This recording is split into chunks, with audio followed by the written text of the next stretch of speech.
garden if you have a big blank space like this. Now planting perennials is a great option, as is sowing bulbs, planting bulbs. So I have these echinacea plants that I got today that I want to plant here. So step one is to loosen up the soil. And I want the soil to be at least twice as deep as the plant and 3 times as wide. So this is already nice, fantastic soil. So I just kind of go down and I give it some turns. See that it is a nice rich color also. It's pretty good soil here.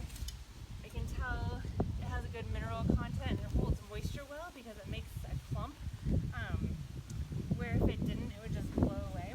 So I'm going to plant these echinacea in a little bit of a curve here. So I've curved out my bed. And now I'm going to take the plant out of the pot, and to do that I'm going to hold the pot on one end. I'm going to put my fingers to support the flowers on the other and take it upside down and expose the roots. So in here there are actually 3 plants, and you can come closer to see that better. So here is a plant, here is a plant, and here is a plant. So I want to separate these. So I'm just going to pull them apart. This is a perfect, you want the roots to be going to the edge of the pot but not wrapping around. You're always entitled to turn over a nursery pot and check it out and see what the roots look like. These are perfect. So now in my space, I want to be sure to plant the soil level even with where the plant is. I give a little test, and that's about perfect right there. I wouldn't want it too low and covering up, and I also don't want to plant it like that because now all these roots are exposed. So you want to keep it perfectly even.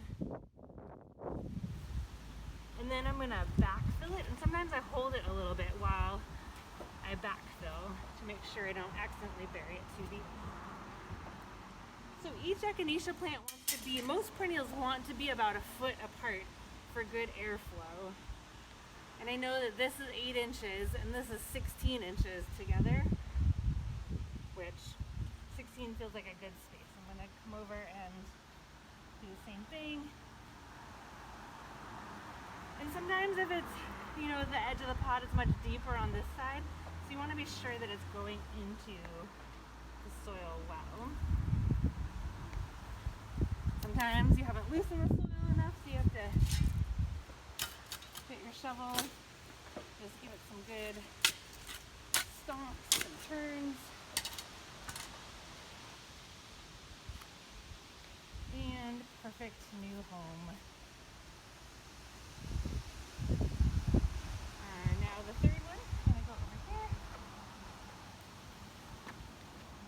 This little guy.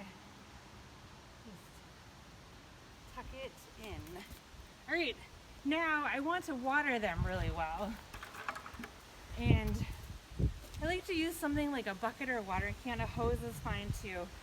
And if you notice when I planted, I left sort of a circle around the plant, and that way when I dump the water in there, it stays close to the base of the plant. And that's what I want it to do. I want to channel water into that hole.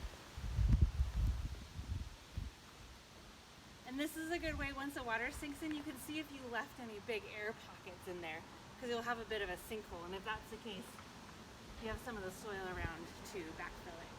We're in the very end of August, almost September, and this is prime time for echinacea or purple coneflower to be blooming.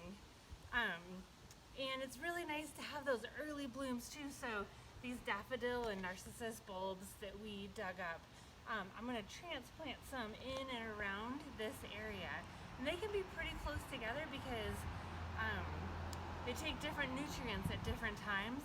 So these will come and bloom in April, and then as they fall out and their leaves and flowers go down, they can act as mulch around the coneflower. So to plant these, I'm going to use this handy tool, and I'm just going to dig a trench around.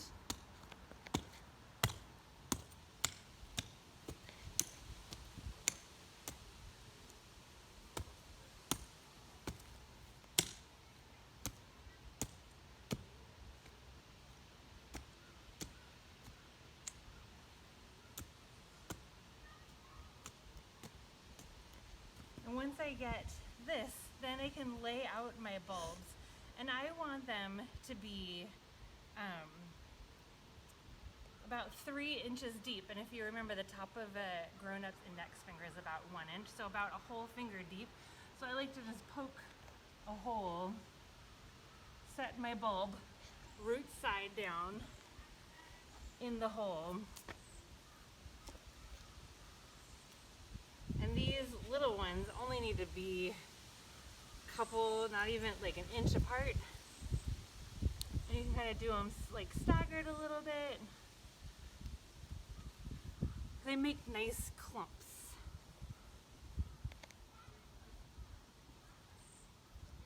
And I'm going to do this along the whole roll, but to just so you see for now.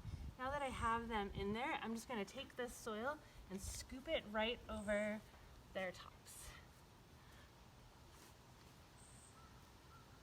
That one, shove it down in there.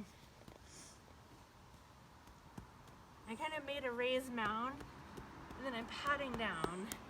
And now water, when it hits here, it will run down here and will go towards the roots for the bulbs and off here down to their roots and towards the coneflower, so that will how they will help support each other.